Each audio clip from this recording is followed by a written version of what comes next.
The Ham is sitting here with Matt Higby at Sony Online Entertainment in San Diego, and he's getting a good view of the camera there. Yeah. And we're going to go ahead and ask some community questions that you guys have submitted, and we're going to get started. So cheating is a concern in the community. I'm sure you've seen all the various threads on it. I have. Can you go into any more detail on what we can expect as far as anti-cheat methods? I would say that we are going to be doing a multifaceted anti-cheating solution. We're not just grabbing one particular solution, putting it in and saying that's our anti-cheating solution. We're doing a variety of different things, both from an engineering standpoint, Right. looking at figuring out some things that are, different types of tracking characters, making sure that they're doing things that are legitimate actions, as well as having a full-time CS staff that exists to just make sure, more than anything, that players are actually doing things in the right way. They can go in and actually confirm whether someone's cheating. Right. So if the cheating system is saying this is a cheater, they can actually look and see if it really is a cheater. Right. You can basically think of it as playing on a server where there's always an admin available. True. Good point. Which helps out quite a bit Yes, it for does. cheating when you're playing a normal FPS game. So, Yeah. I mean, we take cheating really seriously, and we have a multi-pronged approach to solving it. Mm-hmm. Cool. Awesome. All right, so jump pads more recently were revealed in Total Biscuit's video, Yeah. and they've created quite a discussion. So what are your thoughts on jump pads and the reaction of the community? Well, I love them. I think jump pads are cool. I think they're just a different movement method, essentially. Right. I mean, it's we have other movement methods besides just jump pads. We have teleporters that exist. I mean, they let you go from one location to another location instantly. We have gravity lifts that let you lift up. You guys saw those in the Total Biscuit video as well. I think they're fine. They're used in certain areas for certain reasons. They're not all over the world. They're not something where you're going to be, bouncing around all over the place. Right. They're not used as ubiquitously as something in like Quake 3 Arena, for instance, where knowing the jump pads and being able to play the jump pad game is really critical to your success. They're more just a really quick transit from one location to another, and they're used sparingly. So. Yeah, and having played it today, I mean, I didn't see it all that much. I saw it a little bit here and there, but they were definitely not, all over the place or anything. So. Right, yeah, the way they're set up in that base is if you're doing base defenses for the walls, which is primarily something you're going to be doing for like anti-air base defense, right. They're just a really quick way for you to transit from one location to another. And they're cool. Like so many other things, I think it's sort of if you think it's terrible, wait till you play it and see if it's terrible. Exactly, yeah. It's not as crazy as people think. Cool. All right. So aircraft bailing is always something that we talk about quite frequently on AGN, and it's always a hot topic on the forums.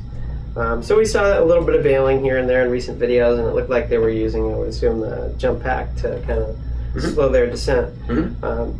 Is it still intended to have certifications that allow you to be better at bailing? Yes. Yes, there will be certifications that allow you to unlock ejection seats that give you an automatic pseudo parachute, basically a decelerator that slows you down as you approach the ground. For things like a Galaxy, there will be different variations on the way that you can bail out of it. We've talked a lot about making it so that, for instance, the first level is you just have something that slows you down as you're approaching the ground, like a little under shield, that you guys are familiar with, obviously. And then potentially having something like a drop pod that actually like launches you at the ground in an accelerated way so you can kind of deploy a little bit quicker. And yeah, those things would be certifications that you would unlock. Okay, cool. So will the Galaxy by default come with something like that, or is it just something that the pilot of the Galaxy is going to have to... It's going to be an unlock for the pilot of the Galaxy. Okay. And the Galaxy is kind of a tricky thing to build unlocks for. Yes. Because we want it to be as robust as anything else in the game, but it's not really becoming more robust by being super heavily armed, or that's not the only way that it becomes more robust. That's just one avenue of Galaxy advancement. One of the other avenues of Galaxy advancement is the number of seats that it has, the ability for people to jump out of it, that sort of stuff. Right. Cool. All right. So win conditions has been something that we've had very heated debate on AGN. Actually, it's one of the more heated topics that we actually have on AGN. You just got to play. You got to play a base, right? During a playtest. How did the way that we have it set up right there feel? I think it felt pretty good. There's a lot more, there's a lot more tactical play in order to get a base, because there's like 3, 4, 5 different capture points. It's not just one. Walk in and just sit there and hack. Yeah. that one terminal, and then the base is yours. Yeah, I mean, it has its kind of advantages and disadvantages right now, because the fact that it's distributed the way it's set up, right now is there's several different outposts for a facility, and then there's several capture points within the facility, and each one of those capture points sort of adds to your overall capture count. And once you max out your capture count, the base switches over. Right. So it's really cool that it creates a sort of distributed fight where people are fighting over a really wide area to try to capture the base. But it creates a little bit of chaos sometimes because people are sort of running around from one location to another location that's not quite as A to B to C to D as an approach. But we're adding a lot of stuff in there right now so that we have secondary objectives in those other areas. Things that give them meaning besides just being a capture point, like owning this outpost means that you can get access to air vehicles, or owning this outpost means that you can disable turrets on the central area, things like that. That'll really help out a lot. Right. So yeah, I mean, it's something that's evolving, and as we go into beta and we start getting a lot more feedback from people, I'm expecting it's going to continue to evolve. Okay. How do you feel like about like continental wind conditions where, you know, NC, for example, wins the continent or the map for the day or something like that? So that I guess when people talk about it, it's more of like a traditional FPS thought, and a lot of people and PlanetSide players are totally against something like that. Most, anyway. Yeah. I'm against it personally because I feel like when you have pushed everybody off the continent, you're losing content for yourself as well as for them. Right. You're basically saying this is a gameplay area that's not available anymore. And to me, that sort of seems like anathema to the idea of we want people to be able to play the game. You know, if I really like flying around in Indar and blowing stuff up there because I like the canyon stuff, locking out Indar for me doesn't. No, that's not. It's not fun. It's just not fun, right? Yeah. So I kind of prefer to leave it open. That's why we design the footholds on each continent, so you always have a way to be able to fight back on a continent that you're in. That doesn't stop you from being able to get pushed all the way back to your foothold. Right. But if you are, it's going to be really challenging for one empire to be able to lock down that entire continent from both sides against an empire that's going to come out on the other side. So.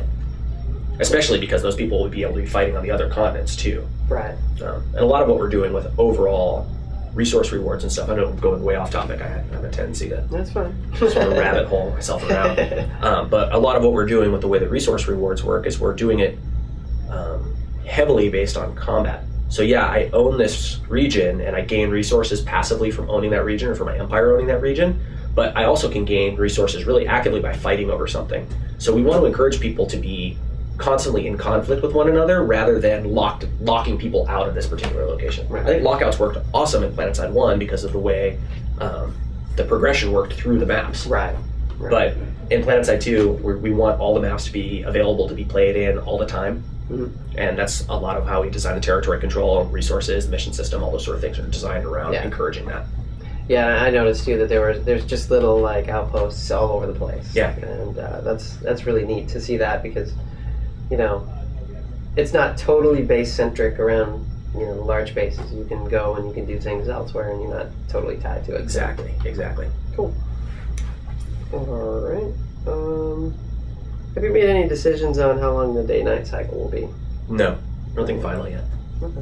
We're still tooling around with that. There's sort of a couple different schools of thought of we want it to be a really long one, and then there's the other one that says we want it to be short enough that you can get through the entire day-night cycle in one average play session. Right. Right now, internally, a day, an entire 24-hour period on the planet is an hour, which goes by pretty quick, but it's neat when you're playing in a base battle and then it goes from being nighttime to being dawn just during the course of that one battle, which is pretty cool. I mean, PlanetSide battles can last hours and hours and hours, so it's not exactly the same thing. But it makes sense in the playtest type of environment. Exactly. You can see it all, but when it gets live, it would probably be, you know, longer would probably be better. But yeah, it's such an easy thing for us to change. Yeah, that's at least, I mean, you saw it, we just accelerate the day-night cycle and it goes. That's a number that we use as a scaler on the server, so if we set it to 1, it'll be like 1 minute will move like 1% of the thing. And we can set it to 0.1, we can set it to 1,000. Right. And, you know, anywhere in between, super easy for us to do. Cool. All right, what other roles do you plan for the Infiltrator class aside from the sniping role? Well, we want the Infiltrator to sort of be a gadgeteer, so he can deploy motion sensors. He can deploy remote detonation stuff. We want him to kind of be able to sneak behind enemy lines and sabotage stuff. Right. He also has a hacking tree, so he's able to hack vehicle terminals.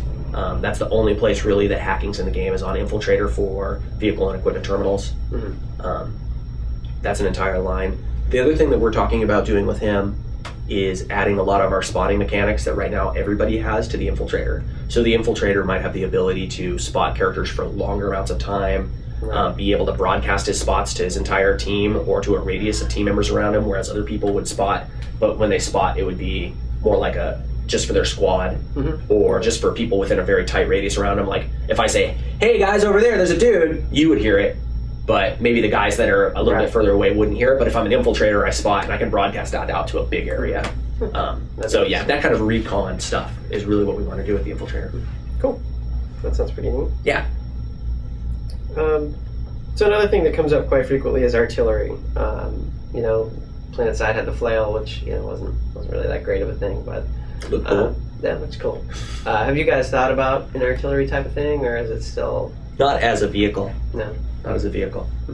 But later on, I'm sure you'll ask about orbital strike. Yes. And orbital strike and artillery are more or less the same thing in terms of being indirect fire. So we'll talk about that a bit there. Sure. So when we hear more on the certification trees, and is there maybe a little hint of a type of tree that we might see? Well, like every individual weapon in the game that you unlock will have its own certification tree. You don't have to earn certification points with that weapon to be able to spend them. You can take your certification points and spend them on anything from a vehicle to squad leadership to your medic skills to a weapon that you unlocked. But you'll be able to unlock all sorts of different stuff for an individual weapon. For a weapon family, I'll have a certification tree, like an assault rifles. Right. I can unlock some stuff that affects all assault rifles, and then when I get my cycler, I can unlock stuff that's just for my cycler. Right. That's one place that certifications are, but they're also on classes. So on the class level, I have certifications for different abilities, different ability types, and progression throughout those abilities. For instance, as a medic, I could have a certification tree. For instance, this isn't a guarantee, but for the speed that my heal gun can heal people, my healing rate. So I could have 10 points of certification into that give me a couple percentage points of additional healing speed each. That's sort of where those are going to be. All right. You can see on my whiteboard here, there's some explanation of the way. Oh, But, you guys can nobody see else that. can see it, but we can. Yeah. It looks cool. So here you see this one right here. That's the doodle I'm talking about, where it says certs. Certs improve items. So items are differentiation and use access. So I go and buy an assault rifle. Now I can use it, and that assault rifle has differentiation from another assault rifle. And then certifications improve that item. So I get a certification that makes my handling better or my proficiency better with a particular type of item or a particular item. So they really work in concert with one another. Cool. Yep. Awesome. Hope you guys enjoyed that doodle on the whiteboard back there. We're not looking at It's pretty extraordinary. It's epic. Yeah. So with ants gone and NTU silos gone, do you guys have any thoughts for any similar type of mechanic where maybe a base runs out of power or something along those lines? Not really. We've talked about doing some things like that, but we don't really have any plans right now for it. I like having multiple methods to be able to capture bases, and we do have different capture methods depending on what type of outpost you're trying to capture. But we don't right now have the siege type where you can drain a base and then attack it. But I wouldn't be opposed to adding that later on anyway. And NTUs were added post launch on PlanetSide too. Yes. Right? So it's a cool thing to be able to It's a layer neat on feature. mechanics later on. Well, yeah, there's a lot of, our outfit in particular had a team or a division of our outfit that was specifically designated to go out and do stuff like that. That's cool. They would go out and drain bases and pride themselves on how fast they drained the base, depending on what they took out. So it's kind of cool. It was a cool mechanic. There's a ton more mechanics in PlanetSide too that may take the place of that. So, Right. You never really know until people start getting in there and seeing it. So. Yep. I thought that mechanic was really cool too. It's just right now we don't have plans to implement it in the immediate future. But down the road, I wouldn't close that door at all. Okay. So will the moon have phases, or is it just static? That's a good question. Right now, it's static. We talked about moon phases as part of the satellite system 2.0 which also kind of goes into how we want weather to be set up and stuff like that. Mm-hmm. So that's another thing where right now it doesn't. Down the road, maybe it will. Right. That's the coolest thing about working on MMOs is you get the flexibility to be able to do stuff like that. That's right. 2 weeks later, you patch in a new thing, and now the moon does have phases. It's not just a fire and forget type game. For sure, yeah. So another thing that has been really big is the driver tank gunner debate. That's another thing we talk about a lot. You had mentioned at one point that there was kind of talk of maybe the driver being able to go down the certification tree and allow the passenger to operate the main gun. Yeah. What did you think of that? I thought that was a really cool idea. I mean, I'm not a huge fan of the driver being the gunner. You got a driving gun today. Did it feel like you were unable to navigate well while firing at the same time? Oh no, I didn't have any problem along that front. But you're awesome, so. I mean, but there also weren't a lot of players. Yeah, I mean, it's kind of a teamwork thing for me. Yeah, I get that. I feel like that if I'm going to drive this crazy ass tank, then maybe I should have somebody gunning it for me. If you're in the heat of battle and there's a bunch of people, you could just see people crashing into trees and rocks and. Yeah, that's chaos though. That's good. Yeah. It's the chaos of battle. Prowler, pile up. Yeah, the chaos of war. I like that. I don't know. Yeah.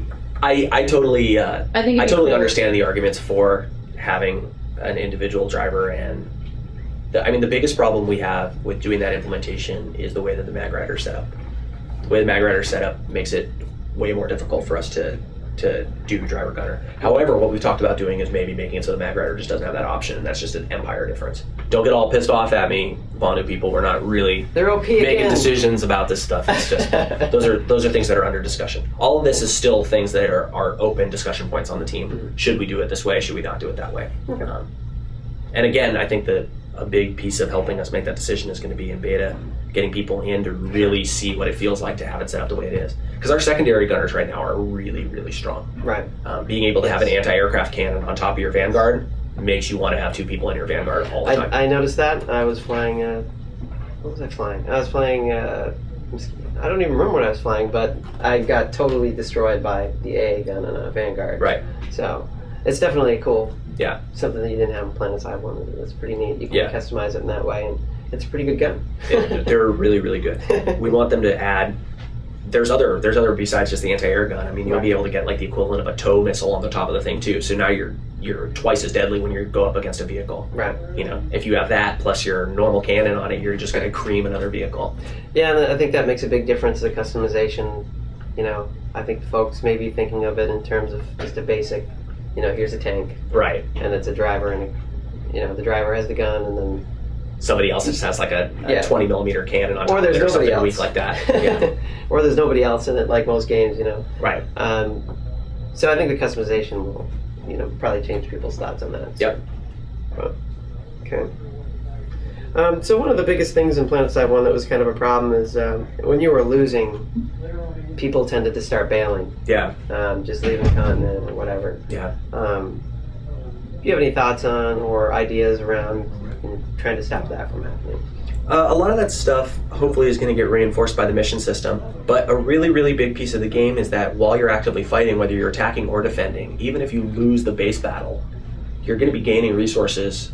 You're going to be gaining a lot of resources for fighting over it. Right. So just leaving is hardly ever going to be beneficial. Because when you go and you capture stuff by fighting and winning on another continent or whatever, you're gaining those things too. But it's just, as long as we can encourage people to continue to stay and fight, then hopefully that helps address that stuff. Right. Yeah. And it's a totally different game, right? So who knows what will happen once there's That's right. hundreds and hundreds and hundreds there's of more people variables. For sure. It still sucks to lose. It always sucks to lose. Right. But if we add enough stuff in so that at least you want to stick around and continue to play, even if you're on the losing team, like you're still getting rewarded for it. It's not like you just get a goose egg if you if you lose and the winners get the big gold medal. Yep. Then hopefully that's enough encouragement to keep people from just bailing when the tides are turning. Right. Okay. Do we have lights in here?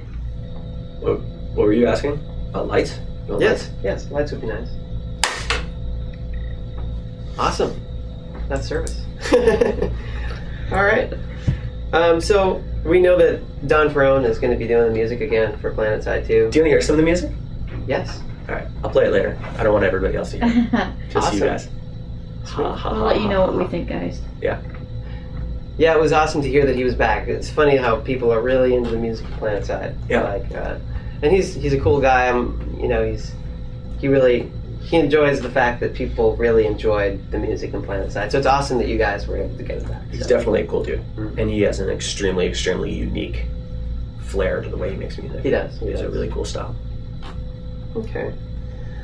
So something that we haven't seen a whole lot of is the weather systems. Can you go into any detail on what types of thoughts that you have for the weather system? Yeah, I mean, at ship, we probably won't have a super robust weather system in. That's something that we've kind of backburnered for now, largely for performance reasons, but also just because the engineering time associated with creating the really awesome dynamic weather system that we have is just huge. What we want to do with weather is we want it to be completely dynamic, so storm fronts actually can build and progress across the continent. Yes, that would be awesome. Sandstorms could come up. We want them to have actual gameplay impacts too. So it's not just a matter of turning your settings down and suddenly you're not impacted by it, but like your radar will be jammed if a sandstorm is there. Yep. We want volumetric clouds for you to be able, I mean, you saw some of the volumetric fog stuff that we have right now, Yep. but we want to actually have large volumetric clouds that you can fly into, and now your invisible thunderstorms will break up things like lock-on missiles, things like that. That would be awesome. Dive into a cloud. Dive into a cloud. Yeah, just go hide in there, and nobody knows that you're in there, and just come out and kill someone. Exactly. The other thing that we're doing with it when we eventually do it is based on battles that are happening around the map. Right. We'll have smoke getting created by those battles, and smoke will actually be forming to where you'll be able to see, oh, there's a huge battle over there, because you'll be able to see smoke affecting global weather patterns. Or not global, but continental weather patterns. That's awesome. So that'll be really cool. Yeah, because the weather on the original PlanetSide, they toned down quite a bit. Yeah. Originally was totally awesome. And this engine is capable of just, crazy feats as compared to that one. So, and I mean, we saw the fog and stuff like that. So can already kind of see what it's capable of, and I can only imagine what you could do with weather. Yeah, I mean, that's the main reason that we don't want to just kind of half-ass something in. We want to wait until we have a killer weather system and we have time to really do it right. And then we'll put it in. Cool. All right. A lot of people ask if there will be seasons on the different continents. So, you have winter on one continent, summer on another. Probably not. They probably won't be seasonal until we eventually do something like that with the weather system. Seasons were something we talked about with the weather system also. So there'll be stormy seasons, and then there'll be snowy seasons depending on what kind of continent you're on. One thing that there definitely will be is different times of day. If I go from one continent to another, it might be daytime there and nighttime on the other continent. You'll be able to see maybe not different satellites, but when you go to one continent versus another continent, you might have a different view of the way that they look, that kind of thing. Right. Yeah. Cool. They'll travel on different arcs. Yeah, that's awesome. That was actually another question that folks had asked too, so you can cover that one. Yeah. It's actually not on this list, but I've heard it before, so. Well, there's the answer. Somebody's got an answer. So can you tell us about your plans for the outfit system? We haven't really heard a whole lot about it. Really? Oh man, I talked about the outfit system a bunch. You will be able to create an outfit. Outfits will be super awesome. You'll be able to do everything from change all the ranks on it, customize ranks, customize players and individual ranks, change it so you have different permissions depending on what rank you're on, etc. You'll also, eventually, this is another thing that is probably going to end up being a post-launch thing, but you'll be able to do a lot of different customization within your outfit. So unlocking the ability to have special tank weapon add-ons, special air vehicle add-ons based on your outfit having specialized in those kind of roles. One of the big challenges with that is figuring out how we want players to associate with their outfit. Is my outfit just a group of friends that I like to game with, or is it a group of people who have similar gameplay styles to me? That's another big internal debate. A lot of times people are saying, I don't want there to be any kind of, if I'm in the outfit with tank customizations, but I don't like driving tanks, I feel like I'm missing out on something because I like flying airplanes, and now because I'm playing with my friends, I'm getting screwed over because I don't have the airplane customization. Right. So one of the big pieces of that is figuring out enough generalist stuff that people can do. If you want to just have like a more social-oriented outfit where you're just about either being totally combined arms, do everything kind of outfit, you don't want to have like a specific specialization, giving some generalist stuff in there that you can customize in. Right. And then if you do decide, hey, you know what, we want to be just the Galaxy transport outfit, you can do that, and then there would be meaningful things for you to do within that logistics branch of outfit customization. Cool. But those kind of outfit customization pieces are going to be coming later. Awesome. Sounds really cool. Yeah, we have a lot of really extensive design for it. It's just a matter of whittling down exactly how we want, what features we want to go, and you know what the overall vibe of it's going to be. Right. Okay. So we've heard, occasionally that there'll be some type of social, link up with the game, like a social media type of link with the game. What types of things do you guys have in mind for that? Like tweeting, hey, I just killed so-and-so, Right. or stuff like that? Yep. Well, what I definitely don't want to do is make it something where when you get a kill, it says tell 10 friends about it, or get 10 friends to come in and Right. we'll give you double experience for this kill, or some bullshit like that. Yeah. So I swear to God we won't do that. But the kind of things that we are doing are purely opt-in stuff. It's never going to be if you get X number of people to join it, and you'll get extra afterburner boost when within a game or something like that. Our plan is mostly to be able to hook up to things like Twitter and be able to send out a tweet when you get a specific kill, or if you see a screenshot you really like, you can do /tweet pic and it'll take the screenshot and send it to Twitter automatically. That'd be cool. Those kind of things.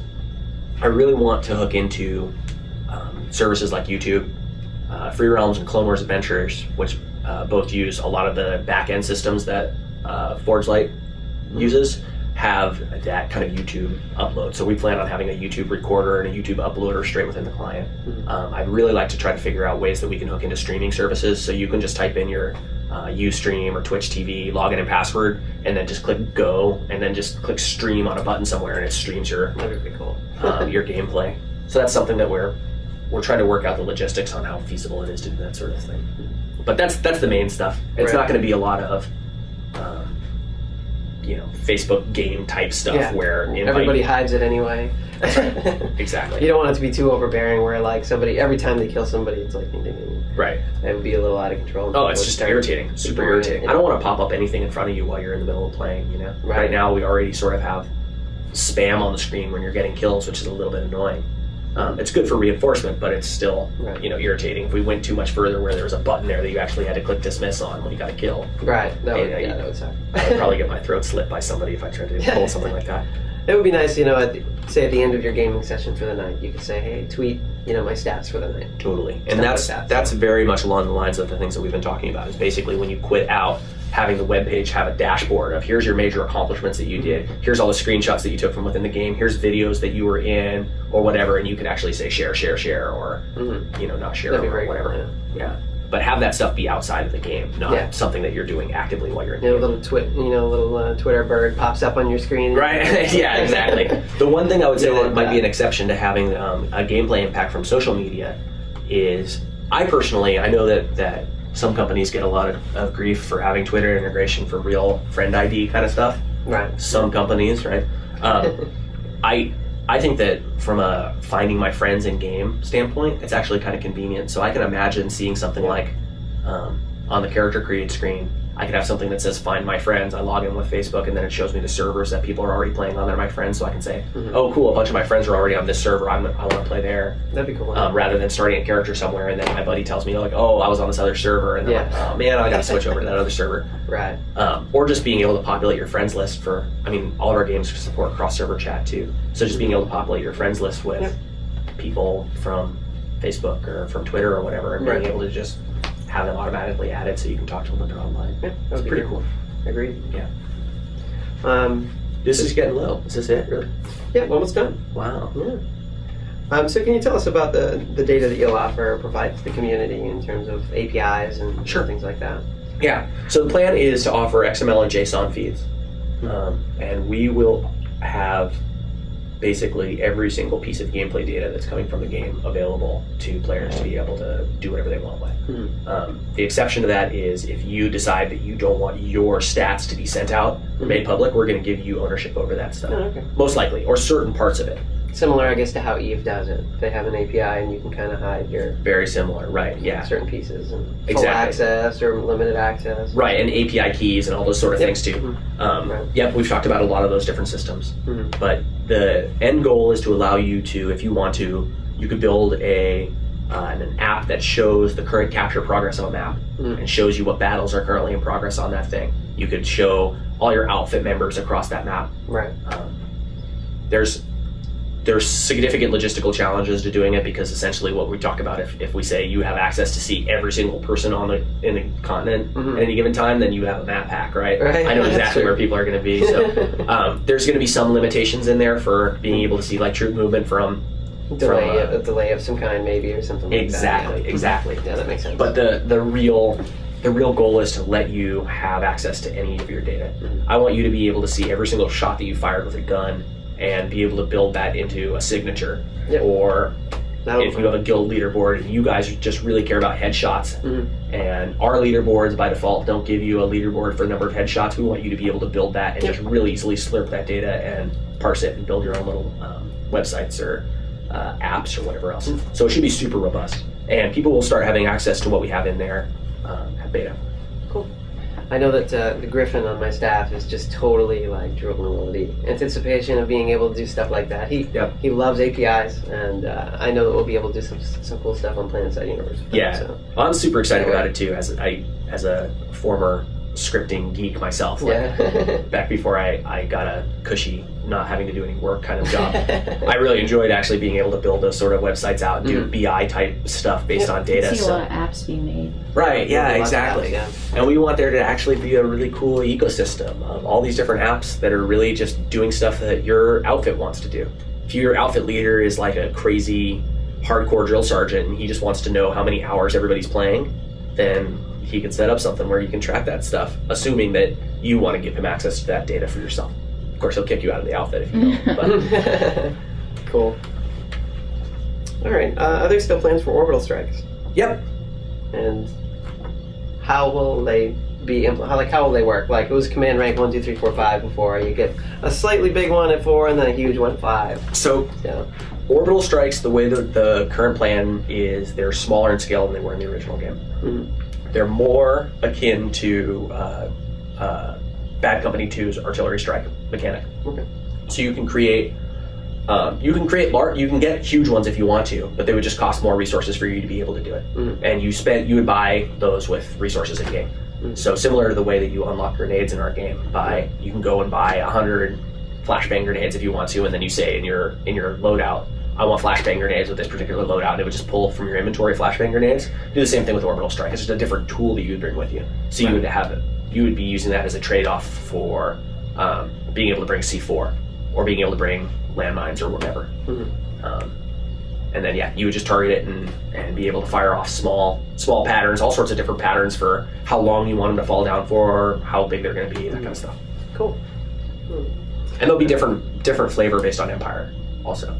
So like the Vanu ones will be very energy weapon centric. They'll look more like the PlanetSide 1 orbital strikes. Yep. And the TR ones will look a little bit more like an artillery strike, like a more standard modern military artillery strike. Right. Cool. I mean, I know near the end of PlanetSide, and not that it's over, but right now, like everybody is running around with an orbital strike. Yeah, it's obnoxious, right? Yeah, it wasn't really. I mean, I'm sure they thought about it, but eventually everybody got to CR5, Right. and they were all running around with that orbital strike. So Yeah. it got a little out of control. So Yeah, I remember how cool it was when there was so few people that had it, and when you were like, all right, dude, you need to go out there and land a good orbital strike, and you were just like crossing your fingers that it actually managed to work right. Yeah, when you're getting out there, and because you only have that certain range, so Right. you have to get almost exposed most of the time Yeah. to be able to actually get something. You got Yeah. that non-zoomed in map, that was hard to be able to figure out where you were placing it. So it was a challenge to get a good orbital So you're going to strike. have to use resources for it, but is there going to be a cooldown on it? as Oh, well? absolutely. Just like anything else, like grenades have a cooldown too. They're a short cooldown. Orbital strike will be a much longer cooldown. But you're making it sound like you're going to need an immense amount of resources somewhat. It'll depend on which one you want. If you want to Right. get like a big Bertha, then it'll be more. If you want to get like a smaller one wanna that's make more it akin worth to the your while. BC2. You're going to make it worth your while when you drop that. Right. Just That's spending right. all those Spend resources. those resources, That's right. yeah. Yeah. a lot of their balance is based on are you willing to spend resources to be able to do this, especially for AoE weapons, right? Because otherwise AoE weapons are very spammy, extremely spammy.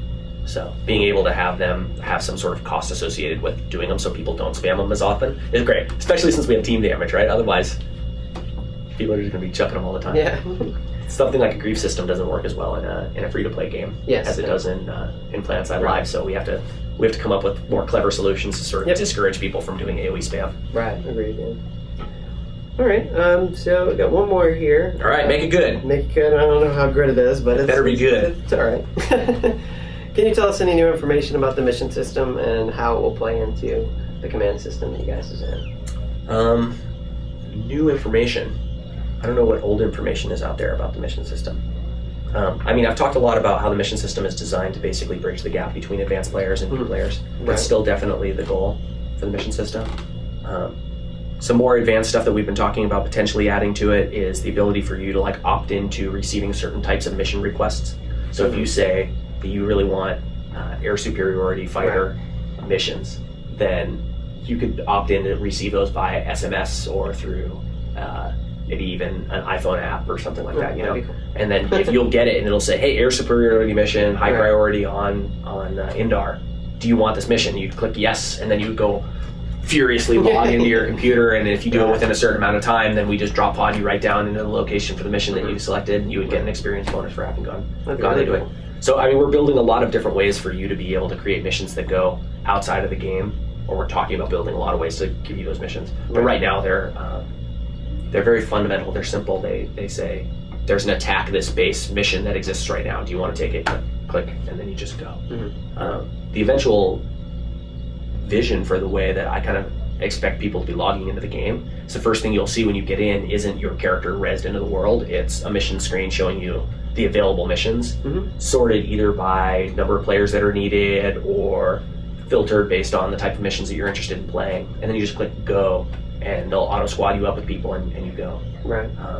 That's something that's less for the existing PlanetSide community that sort of know how to play the game, but it's more for the masses of FPS players that are going to be overwhelmed with, how do I play this big game? I want it to be really simple for them to just jump in. And it's great. So if you created a mission and you wanted to have a lot of people come and participate in it, like you wouldn't necessarily get as much use out of one side of the mission system, but you'd get a lot of use out of the other side of it, of being able to get reinforcements into your fight. And then those guys would be running around participating in this epic battle without having to really understand all the ins and outs of PlanetSide and the different strategies and how do I counter certain types of vehicles on certain, you know, they just jump in and start playing and have a kick-ass FPS experience. Whereas the person that's designed the mission is actually making something happen that affects the overall battle, but the people who are fighting it may not care or, you know, not understand what's going on, but or not even need to, right? They just know they need to go shoot guys over that way, right? Which is really what you need from them.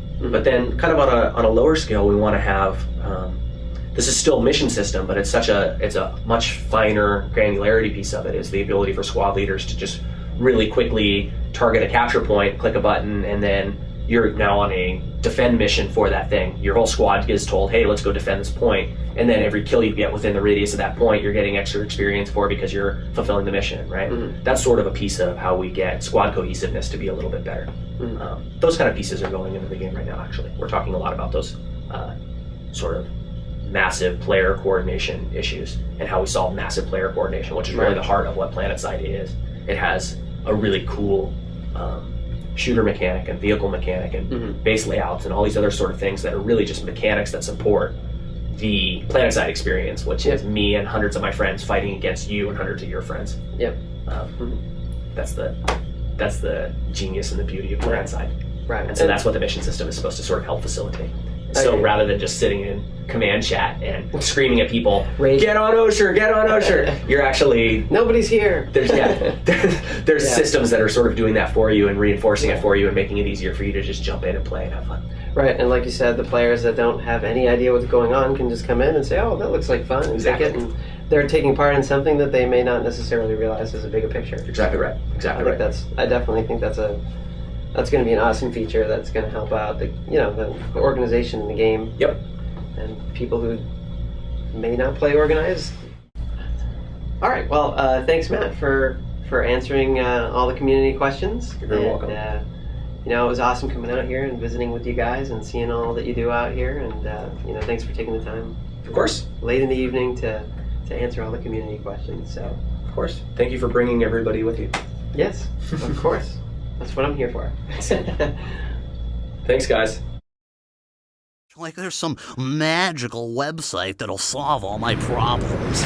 There is www.PlanetSideUniverse.com, where you can discover everything you ever wanted to know about vehicles, weapons, certifications, and the all-intimidating Max Armor.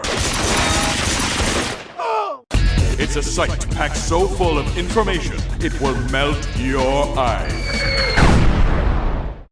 Who are you? Why are you in my room? To tell you about www.PlanetSideUniverse.com with our exclusive PlanetSide IRC server, AGN, PlanetSide chat, free outfit hosting, and with our forums and media section being updated daily, there's no reason not to stop by. Are you my mom's new boyfriend? One of many. Oh. Wait a second. Can this site help me with strategy? Yes. Will it help me stay connected to a community of other PlanetSide gamers? Yes. Will it help me meet women? Maybe. Yeah? But probably not. Oh. www.PlanetSideUniverse.com, your source for everything PlanetSide.